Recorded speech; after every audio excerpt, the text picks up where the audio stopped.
Okay, we are live.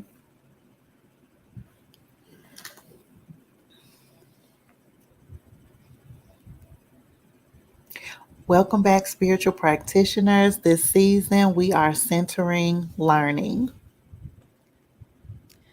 That's right. We're your hosts, Iani and Sequoia, and we're here to delve into the heart of our conversations, focusing on the lack of culturally rooted resources to support QT BIPOC folks navigating religious and spiritual trauma.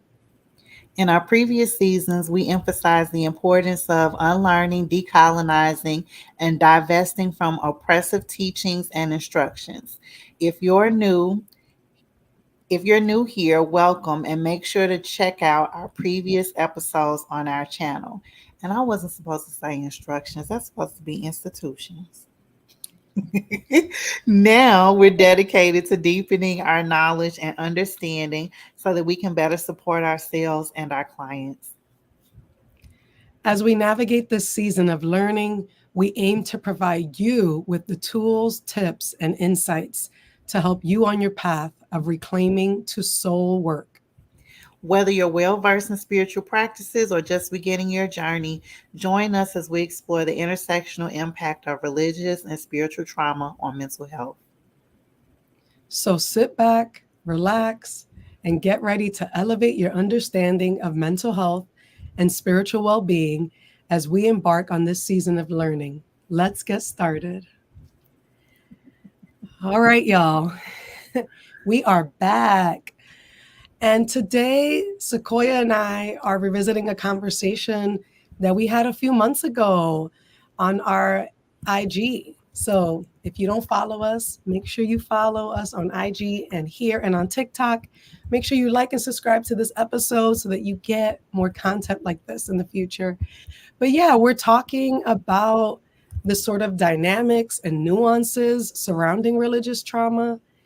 And part of that is because we've really been noticing that there are still so many aspects that are not being talked about when it comes to religious and spiritual trauma, especially when it comes to the ways that it impacts our kin, Black, queer, and trans folks. And so really, the truth of it is that religious trauma can manifest in really covert ways. And there are hidden aspects to it that might be really missed. Like it's really hard you might miss it. And we're really wanting to make space here to talk and speak openly about it because a lot of these hidden aspects can be traumatic and stressful. So yeah, we're here to talk openly about it. We're also going to talk about like other aspects really focused on like the experience of the Black church and Christianity. And so, yeah, we're also talking about things that are trending, things that we're really seeing online around like things are being demonized, things are being denounced.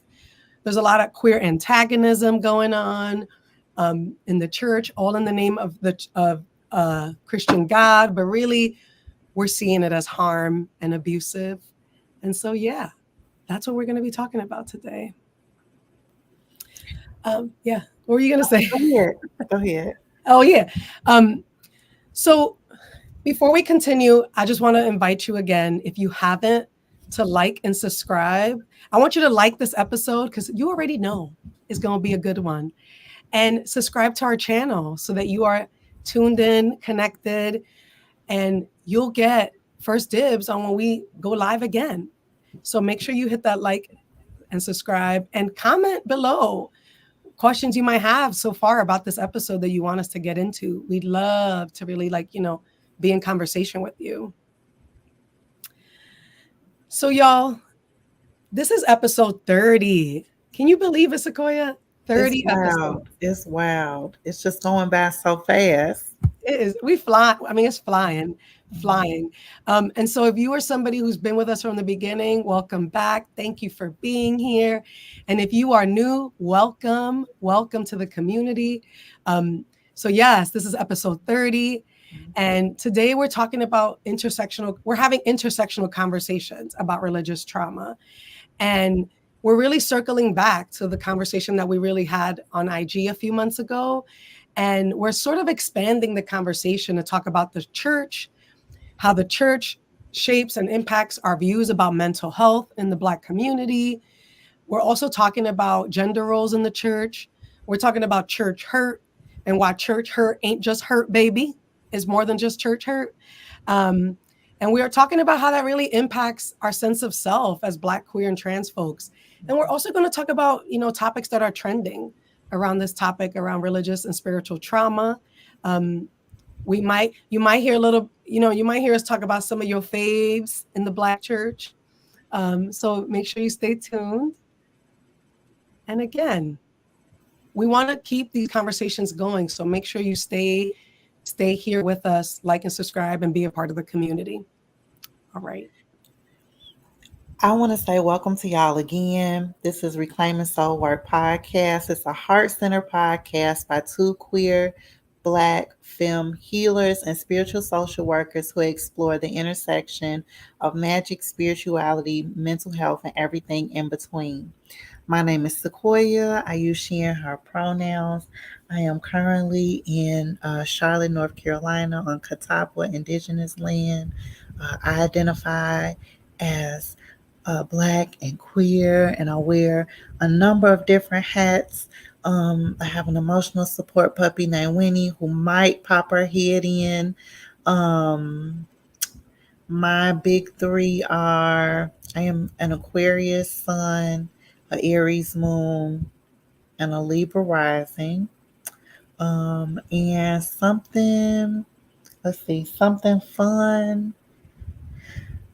that I can share.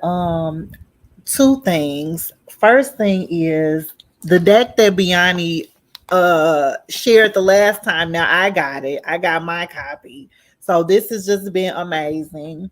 The other thing, another card deck that I got is actually an art therapy card deck. So I got this. So this has been cool. Um what else can I share with y'all? I think that's it for today. So those have been like my two cool things that I've been like using and trying to figure out like how to incorporate them into my practice more recently. Um, yeah. What about you, Biani? I love that because I'm actually my therapist is an art therapist, so I'm gonna just talk to her about those cards. Um, hey everybody, my name is Biani. I use she/they pronouns. I am Black, Dominican, non-binary femme. I'm also a mama, a teacher, a therapist, and I live and play in Lenni Lenape Hoking territory, like land, which is also known as Philly. And my big three, I mean, they feel really alive too, but I'm a Cancer rising, Virgo sun, and Aries moon. And I would say what's really been on my mind or like just been on me is the heat. I can't take the heat, y'all. It's been so hot. And I have to be honest, I don't know about some of y'all, but like the heat and the humidity has been like really impacting my mood. I've been having like more headaches too, just because it's been so hot. And like, it's just, I have deep gratitude for Earth and our planet. And I'm also like, wow, it's really hot. And just feeling so intensely the heat these days. I'm reading a book and I can't show you the title, but I have been reading a lot lately. And one of the books I'm reading right now that I'm probably going to talk about a little bit today, and Sequoia put me onto it and I just downloaded it. It's by Laura Anderson, When Religion Hurts You, Healing from Religious Trauma and the Impact of High Control Religions. And it's been so good, y'all. We're probably going to talk a little bit more about it on IG or whatever, but I've been just like so touched by the book around my own experience of religious trauma. And yeah, I just, don't you love when you like find a good book that you're just like, oh, I got to come back to this and I can't wait to put my little notes in it and just feeling, yeah, I feel like, yeah, it's just been so good. That's what I'll say. It's been really good. Um, and I think what's been bringing me joy right now, I would say, is like, I would say my kids, just so fun. It's just like they're like at a fun age. It's just been really nice. young people know how to just be fully present. So that's been really nice. And that's me. Cool. Thank you so much. Let's see. Are we ready to get Get into the into it. topic for today? I think we are, friend. Um, y'all, um, we are so excited to talk to you about religious trauma, especially through like an intersectional lens. We feel like we need to kind of peel the layers a little bit of like religious trauma and also really expose all the hidden aspects to it that make it so that there's a lot of like, is that religious trauma? You sure? How do you know? I don't think that's what was intended. Like, there's all these sort of ways that there's no agreement we can come to around what religious trauma is and isn't. And for us, we really want to make space for the nuance around it. And so, yeah, we're going to talk about religious trauma. And one of the first questions that I have for us is centered around the Black church and like church teachings in particular, and thinking about how the teachings of the church, how they impact the way Black folks, I would say Latina folks too, thinking about my upbringing, how we view or engage with mental health. So I'm wondering, your thoughts, friend.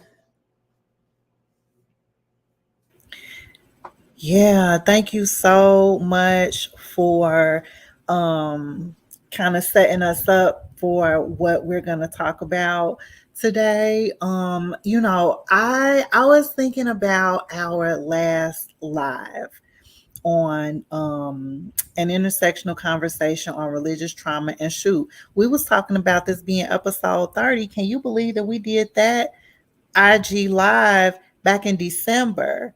So for folks that are scrolling on our IG that might be looking for the first part to this conversation, you're gonna, scroll back to around the December timeline on our IG page.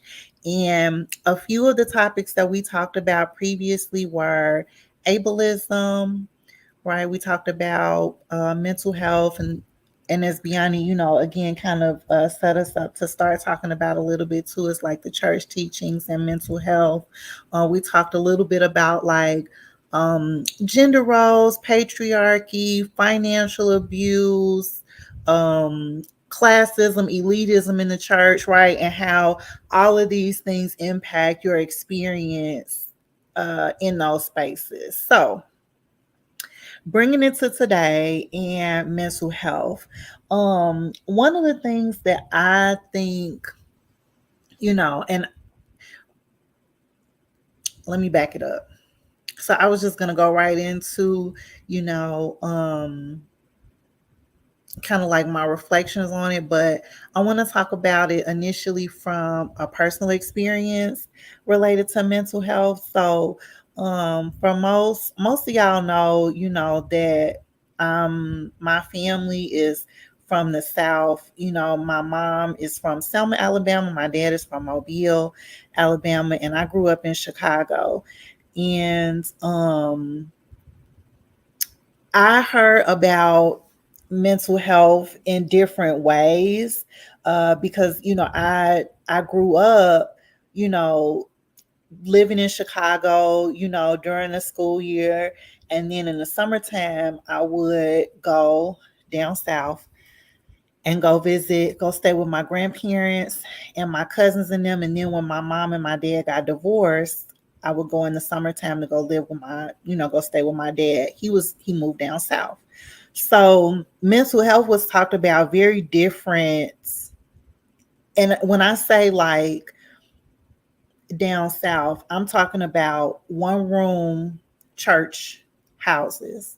I'm not talking about like mega churches. Like I grew up going to, like I said, those one room church houses. Sometimes the air conditioner, the central air was working in the building, sometimes it wasn't. We had the old school church fans. Everything would happen in that one room. Um, Sunday school would be split up, by age. Some people would be at the front of that church, some people would be at the back, some people would be at the middle. It would be like sectioned off like that, So that was my experience growing up down south.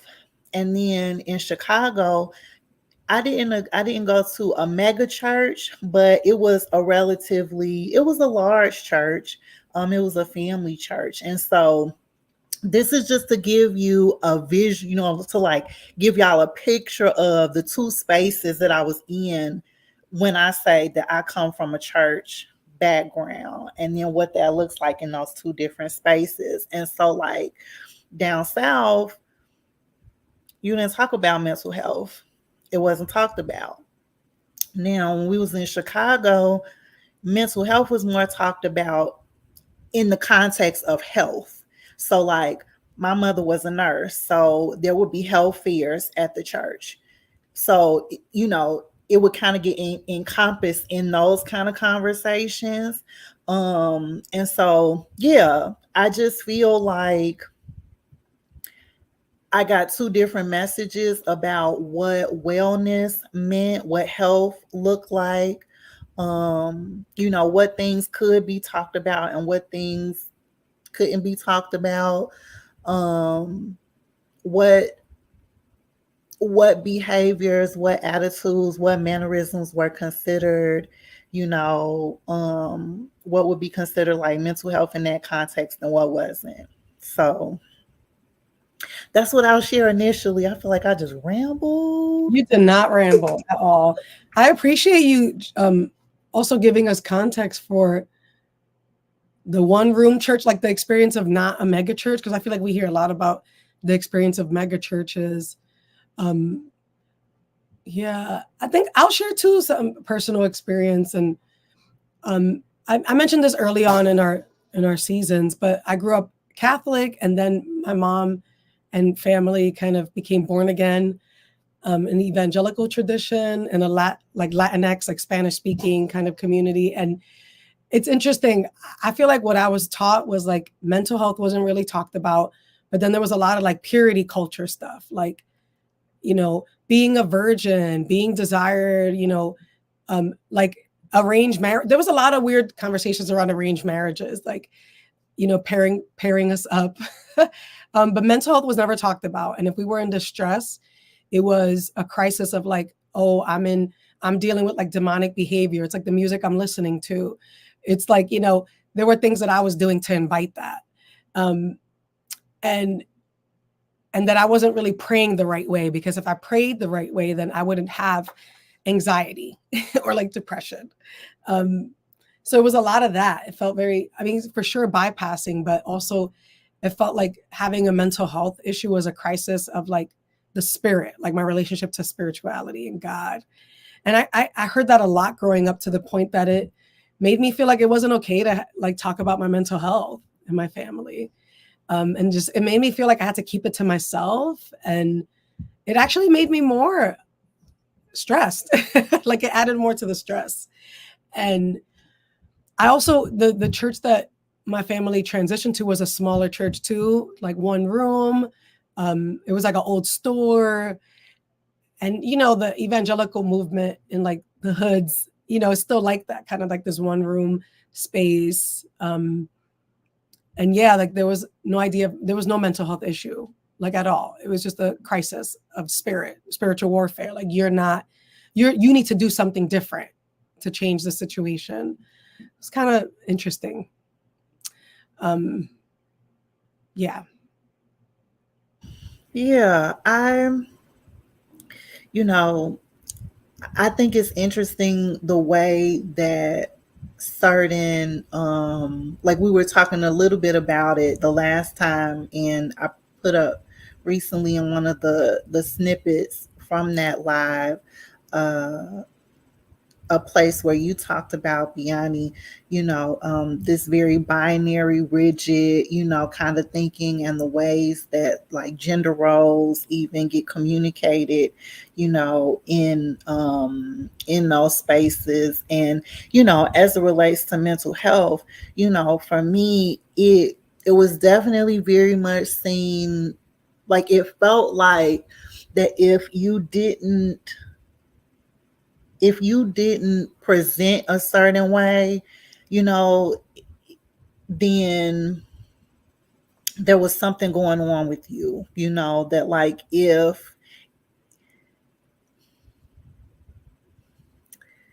if you were talking back to your mom, and these are these are personal examples, y'all. I'm not projecting. These are personal examples that I'm sharing, okay? Like if you talk back to your mom, then you know something is wrong, because honor thy mother and thy father, this, that, and the other, right? So I think that also conduct, or like respectability politics, or again like just the way that we're supposed to behave or respond to certain experiences, like if it's not in line with what your pastor, what your church family, would say is acceptable, that's a problem. Yes. I'm kind of taking deep breaths. I think that it's true. I know something we talked about in our first conversation too was around like adultism and how like children didn't have any power. And I found that it's true. It's still how I felt growing up too, where like we didn't have any power. And I know that saying of like seen but not heard. I think people even reference the Bible to justify like, oh, kids are just seen, not heard. And I've heard like people reference the Bible. I don't know if it's in the Bible. So whoever's tuning in, please correct me or let me know. But I think it's true that there's this way that at the pulpit, like pastors, preachers, there was a lot of instruction and ways that you know how you're supposed to be and like treat like morally. There was a lot of instruction around how you were supposed to be, who you were supposed to be, what to wear. I know in the church that my family transitioned to, we were supposed to wear a particular type of clothing. It had to cover our past our knees, and like there were all these ways about how a fab or a woman or like had to present. And the gender roles were super rigid. There was like not a lot of room. There were in the church that there's no women like pastors at all. Um, they were like often helping. None of them could be pastors ever, not even assistants. And I also found many times that I would have to get ready and cringe because I knew they were going to say something homophobic, something queer antagonistic. And it always felt like it always came out in a way that was mad problematic and harmful and also like insidious. Like it came out of nowhere sometimes. I'd be like, wait, how did we get here? Like, why are we talking about queer folks? Um, yeah, it's just like the kind of abuse at the pulpit. Um, and it seems like, oh, people don't think that's abusive because they're so used to it. And we are indoctrinated to just believe whatever they say because they're at the pulpit. They're at the pedestal, right? Like we're looking up at them. Um, but it's actually really dangerous, the kind of power that the pastors and the preachers have and how they use that power to abuse and harm through dogma. Um, yeah. Yeah. I mean, I think this is an interesting segue even into the IG live that we did on conversion therapy. You know, of course there's so many, examples of what it sounds like you're getting ready to kind of go into, maybe pulpit abuse and the book, and talk a little bit more about that as well. But yeah, I see that so clearly with our conversations on conversion therapy, and this disconnect between just a lot of things related to values in many of these religious spaces, and then what conversion therapy actually is. And uh, I think another example of this will also be, a few months ago we talked about this, and maybe I'll dig through TikTok and try to find it and either repost it in our stories or on our page. And I put this actually in one of the titles for one of the snippets recently, but you can't pray ADHD away. ADHD isn't a spirit, and I feel like a lot of times, and let me say it like this, in the TikTok video that I'm referencing, there was this young child, and if I remember correctly, I think it was a little boy, um, and this pastor, she was prophesizing over him, and let me say, I think she was a prophet. I think her title was prophet. um and her whole message around him was, he has ADHD and we need to pray it away, and it's just the ADHD spirit and things like that. And I feel like that's all, to me, that's also an example of like this abuse aspect, like using your position, your status to really overstep your bounds as it relates to your scope of advising on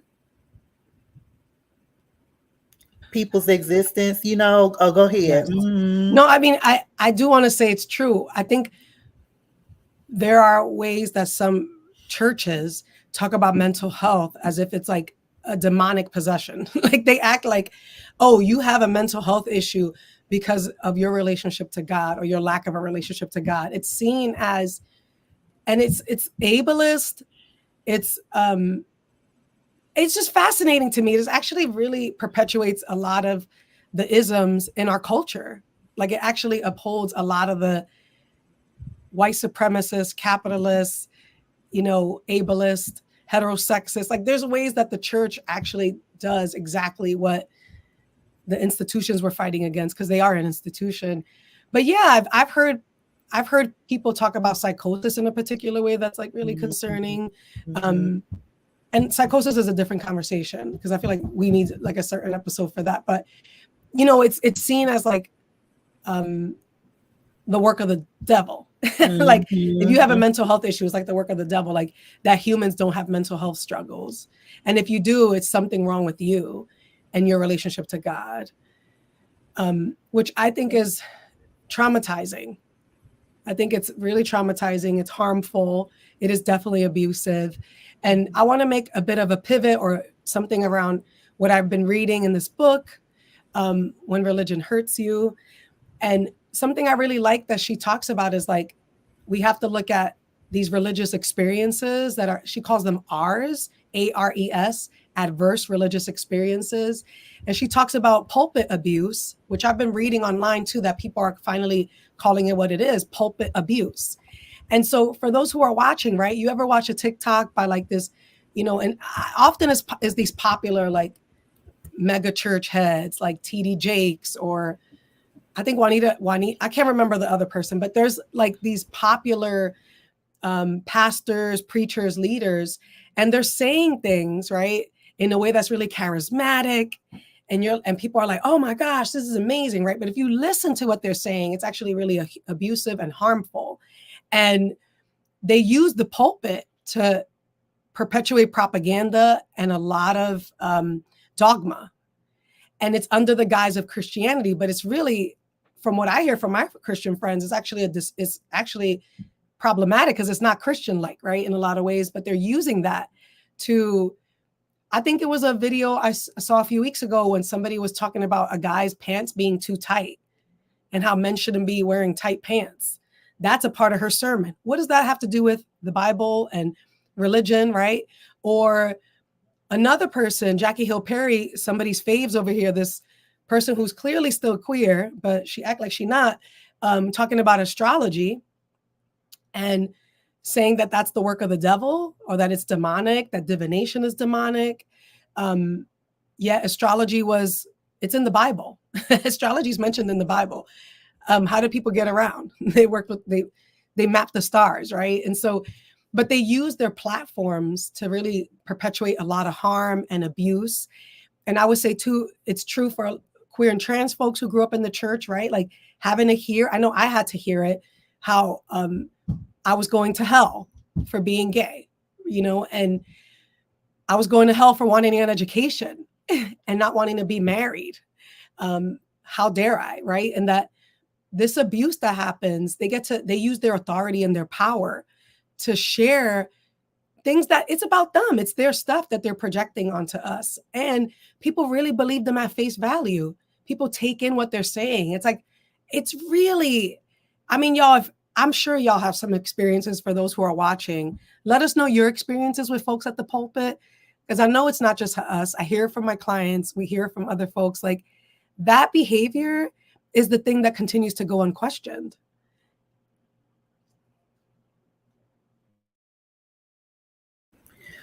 Whoa. We were talking, y'all, before we came on the live stream, because I had sent Biani a picture of this book a few days ago, and Biani shared, that she had gotten the book and everything, and some of the information from it, and I'm like, whoa, that sounds like an amazing book. Gotta get it. So yeah, definitely, y'all. Like, if you want us to like dive deep more into this particular book and share more reflections from it, like let us know. I'm excited to dig into it a little more and hear more about adverse religious experiences. Um, I love that you brought up Jackie Hill Perry, because she is definitely one of the folks, that we've talked about quite a bit over the past few months, related to just viral moments that have centered like religion, trauma, and mental health. And we could throw in their queerness too, right? And so, yeah, we've had many conversations about the sermons that Jackie Hill Perry, has gone viral for her comments about her previous um identification and the change in that, as it relates to being queer or gay or lesbian, however she identified. And yeah, what you think, Biani? I have to be honest. I Yeah. get so irritated talking about her, but I watch her content just so I can scream. So I can just like I think she represents okay. So there is this trending around like folks who and this is not new, right? Because I think about some gospel singers who were like, "Oh, I'm gay. I'm no longer gay. I've been saved." Right? Like, Yeah. um, but she represents this particular. She's an influencer now. She has like 1 million followers. She's written books. She has like a spoken word album. Like, there's a way that she's like a brand now, and her brand is this. I was previously gay, and she says that the reason that she was gay was because of her history of abuse, which feels really complicated and layered here, But something about that is so concerning because she has this platform where she's telling folks like, she's her relationship to God made her realize that, that sexuality, like being queer is a sin. And just that kind of, I don't know, it really just really gets under my skin. And it feeds into this queer antagonism that seems to be tied to the more queer antagonistic you are, the more like the closer your relationship to God is. Like that's sort of how people talk Mhm. about it. It's Can like, you say a little bit more about that? yeah, I just been noticing this even in the comments when people watch her videos. There's like, I used to be gay and I'm not anymore, and I feel closer to God now. And it's this way that we've pitted this idea that if you're queer, you can't be Christian, or that you can't have a relationship to God. It also makes it also like perpetuates violence towards queer and trans folks, right? Because it justifies antagonism towards our kin, us. And it feels like the more antagonistic you are towards queer people, the more your relationship to God is deeper or something. Like it's sort of, there's no, and it's dependent on how antagonistic you are towards queer and trans folks. Like, why are y'all always talking about us? Y'all not like us. Like y'all like that song, but like y'all not like us. Like why y'all always talking about us? And why do you why is your relationship to Christianity based on your antagonism towards queer, like kin, like people, right? And especially queer and trans kin. But it feels, and she's made a whole career out of that. I also think it's interesting that she ends up in these like white mega churches making money, honey, buku money, money, money.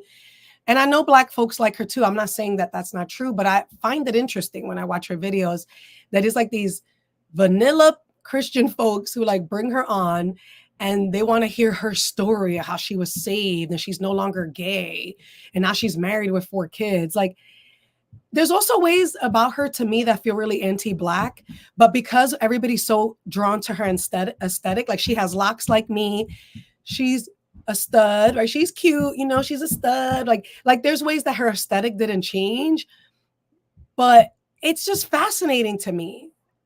She's also really obsessed with Kaylani now. I don't know if it's been a thing on TikTok, and I'm kind of like, why are you always bringing up Kaylani?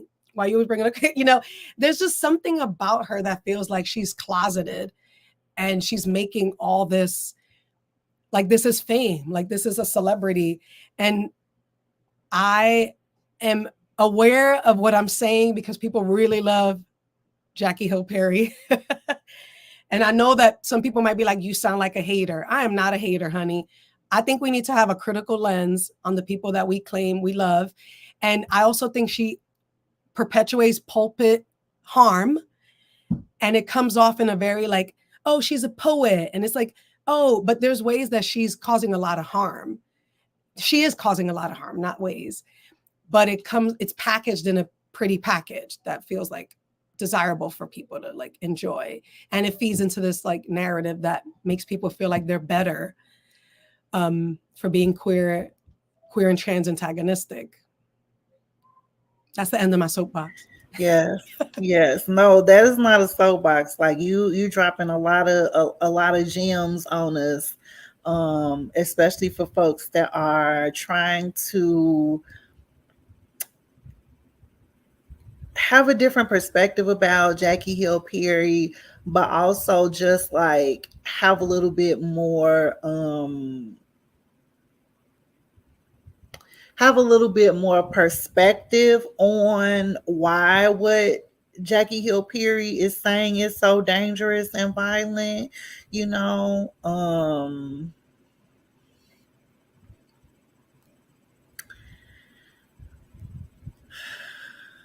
I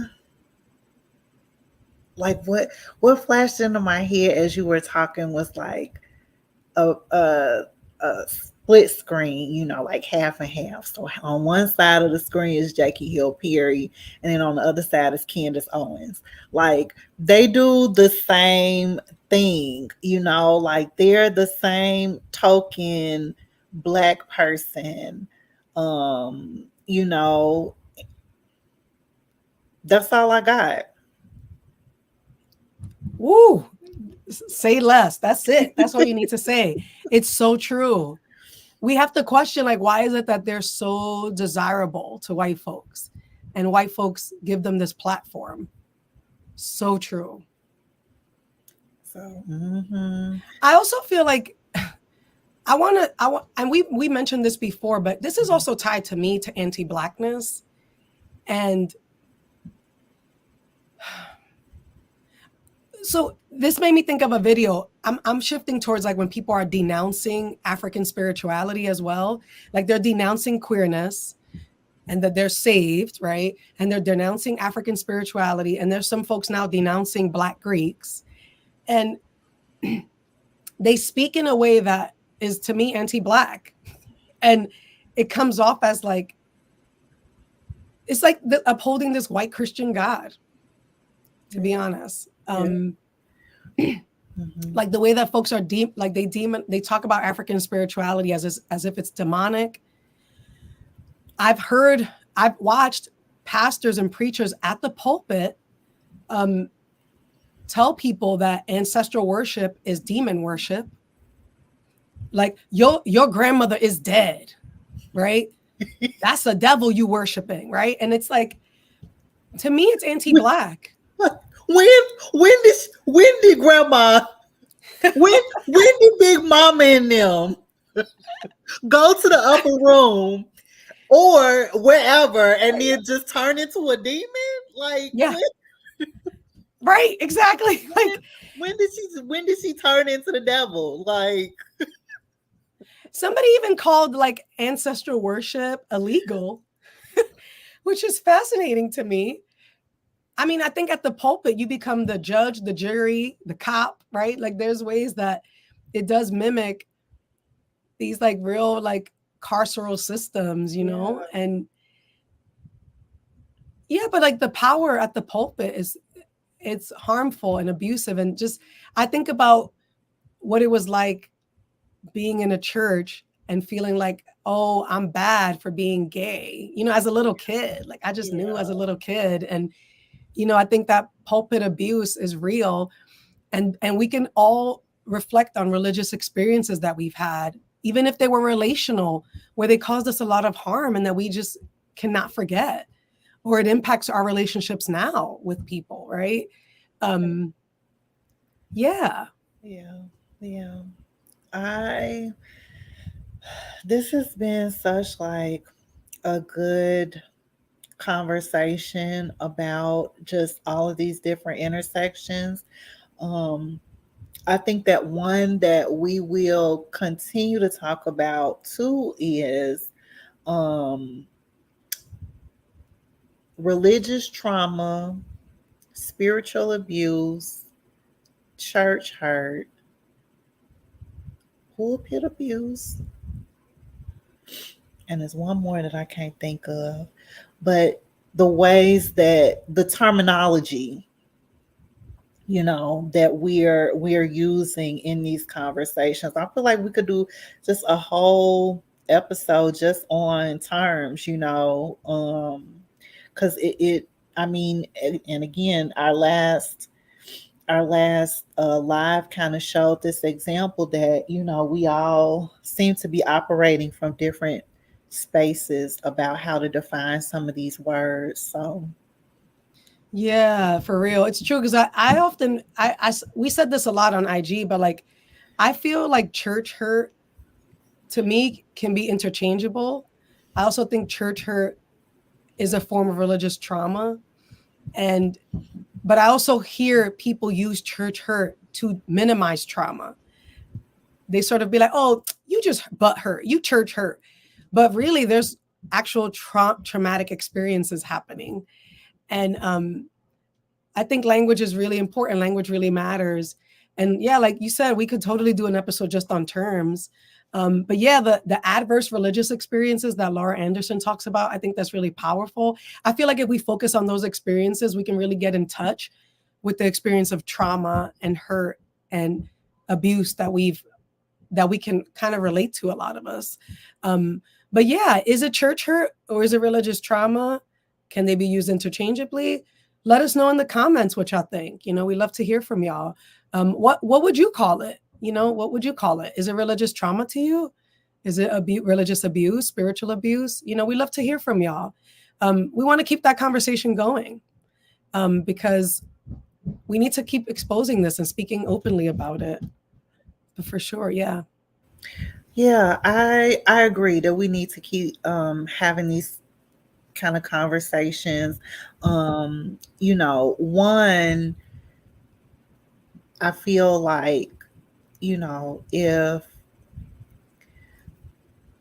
like we in my head as we were thinking about like how to talk about religious trauma, you know, I wanted to ensure that folks felt included in this particular season's topic, And I think that it's important for any and all therapists to decolonize religion, or at least just have some type of exposure to how religious trauma can show up in your practice. You know, again, even if religious trauma isn't an area, that you're going to specialize in or anything like that, but still being able to pick up on certain things, and then of course like knowing where resources are, like Biani and I, and how to be in community with other people to talk about it is really important, because again, we've been reporting and talking about this as well. The trend and the data is showing that so many people are leaving mainstream religions and either moving into culturally centered spiritual practices and spaces, or not following any religious or spiritual traditions. So how do you navigate that as a therapist, right? Like that's going to show up some kind of way on at either ends of those spectrums. And so for me, that's one of the reasons why I think it's important that, again, regardless of what your personal practices and beliefs are, this is still a area that, again, probably should just brush up on a little bit. Absolutely. I always appreciate you grounding us in that. We really believe that is important for therapists. And that book that I referenced, the author's a therapist. So, um, yeah, we definitely believe that we need to continue to have these conversations, um, especially for therapists. Absolutely. So we're like at the wrap up soon. But before we wrap up, I want to remind you again, hit that like button if you really like what you're watching right now, and subscribe to our channel so that you can stay connected for future episodes. And check out our old episodes too. We got a lot of gems, y'all. We got 30 episodes for you to catch up on. So make sure that you go back and you watch our episodes. So, friend, what are your takeaways from today's episodes? Yeah. Well, um, one, definitely the book that you mentioned, I think is, something to write down, something to circle back to for sure. Um, I am excited to continue to talk about and hear from other practitioners in the future about how what their journey has been as it relates to religious trauma or decolonizing religion for themselves, how it's showing up in their practices, what things are looking like, what their perspectives are on, religious trauma, spiritual abuse, or church hurt, and their thoughts on that. um let's see. Yeah, those are my main takeaways. I'm excited to keep talking. Yeah, I mean, there's so many, but yeah, When Religion Hurts You by Laura Anderson. Excited to continue to read it. I really loved our conversation where we kind of shared personal and we were able to connect it to the themes what we're seeing. And it reminds me in the like Black queer feminist tradition that like the personal is political. I know I'm claiming it, y'all, but that, it's a reminder for us that the personal is political and the political is personal. And um, I think one of the things that is staying with me too is thinking about pulpit abuse more. I feel like that naming of it, and I'm grateful for the book and what I've been reading these last couple weeks, has been really helpful to me, because I was that person that would really cringe. I would like have panic attacks before I would go to church with my mom. And I think just the naming of it really kind of like helped me see like, oh yeah, that's not just me. And we're hoping, the more we learn and have language and shared understanding, the more that other people could relate to the experience as well. I think another takeaway is, yeah, just reflecting on these denouncing practices. I know we didn't really get into it, but I have so many thoughts about that and how these denouncing practices, what that all means. And yeah, it's just like really interesting. That's what I'll say.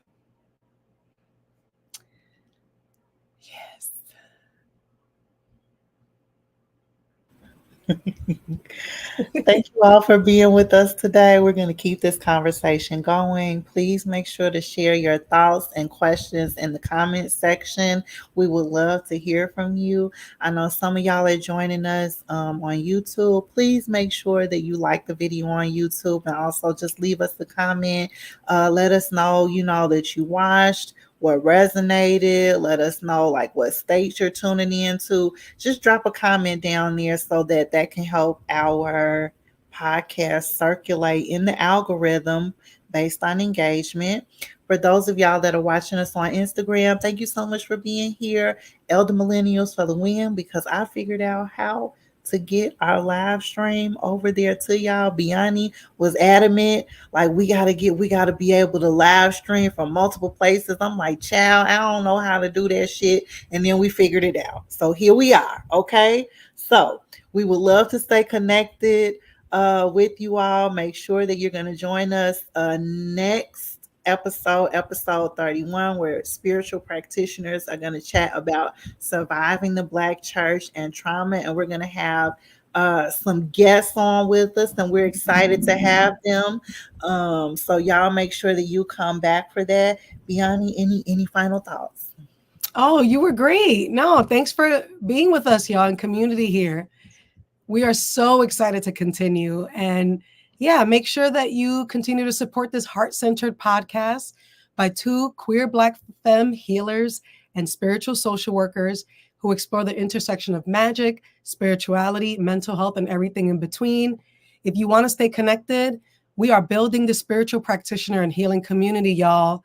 So you got to subscribe to our channel, follow us on IG and TikTok. Make sure you follow and sign up for our first quarter moon newsletter, because that's where you'll get first dibs on future offerings that we got going on. And we'll see you next time, y'all. Bye, everybody. See everybody next Bye. time.